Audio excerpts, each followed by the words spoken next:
ರಾಜ್ಯದ ಹೆಮ್ಮೆಯ KMF Nandini brand ಈಗ ರಾಷ್ಟ್ರ ರಾಜಧಾನಿ ದೆಹಲಿಗೂ ಕೂಡ ಕಾಲಿಟ್ಟಿದೆ. ಇಂದಿನಿಂದ ದೆಹಲಿಯಲ್ಲಿ ನಂದಿನಿ ಬ್ರ್ಯಾಂಡ್ ಉತ್ಪನ್ನಗಳು ಸಿಗುತ್ತೆ.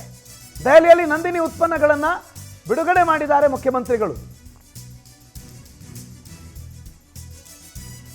ದೆಹಲಿಯಲ್ಲಿ ನಂದಿನಿ ಉತ್ಪನ್ನಗಳನ್ನು ಮುಖ್ಯಮಂತ್ರಿಗಳು ಬಿಡುಗಡೆ ಮಾಡಿದ್ದಾರೆ. ಈ ಮುಖಾಂತರ ಅಮೂಲ್ ಮದರ್ ಡೇರಿ ಮಾರುಕಟ್ಟೆಗೆ ರಾಜ್ಯದ ಕೆಎಂಎಫ್ ಕೂಡ ಲಗ್ಗೆ ಇಟ್ಟಿದೆ. ಇವತ್ತಿನಿಂದ ದಿನಕ್ಕೆ 1 ಲಕ್ಷ ಲೀಟರ್ ಹಾಲನ್ನು ದೆಹಲಿಗೆ ಕೆಎಂಎಫ್ ಕಳಿಸುತ್ತೆ. ದೆಹಲಿಯಲ್ಲೂ ಕೂಡ ರಾಜ್ಯದ ಕೆಎಂಎಫ್ನ ನಂದಿನಿ ಹಾಲು ಸಿಗುತ್ತೆ. ಹಸುವಿನ ಹಾಲು ಪೂರೈಕೆಗೆ ಕೆಎಂಎಫ್ಗೆ ದೆಹಲಿ ಸರ್ಕಾರ ಮನವಿ ಮಾಡಿತ್ತು. 4-5 ತಿಂಗಳಿಂದ ದೆಹಲಿ ಸರ್ಕಾರ ಜೊತೆಗೆ ಒಂದು ಮಾತುಕತೆ ಆಗಿತ್ತು. ಇವತ್ತು ನಂದಿನಿ ದೆಹಲಿಯಲ್ಲಿ ಅಧಿಕೃತವಾಗಿ ಕಾಲಿಟ್ಟಿದೆ.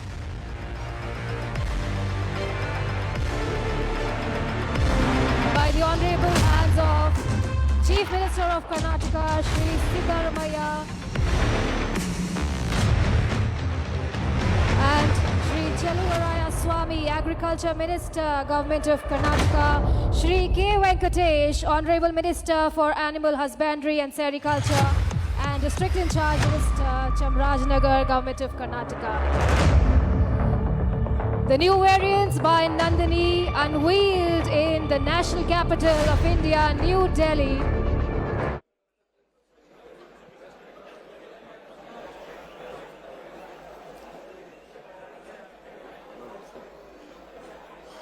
Okay. You are from Karnataka? Yeah, I am from Delhi. Already selling your ghee from past 6 years, sir. Or 6 years you are telling? Mr. Bangera, Shekhar Bangera. I am taking from him and selling. Sir. Okay, okay. Thank you.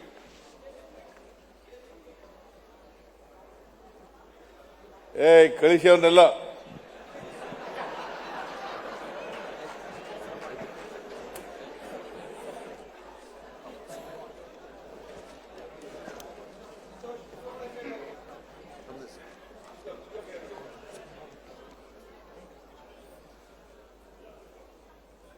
ಈ ಸಮಾರಂಭದಲ್ಲಿ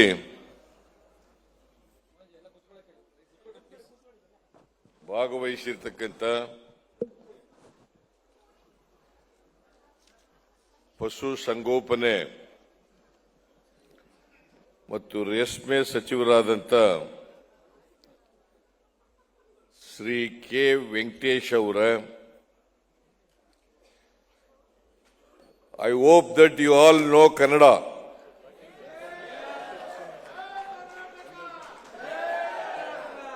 Jai Karnataka. Jai Jai Karnataka.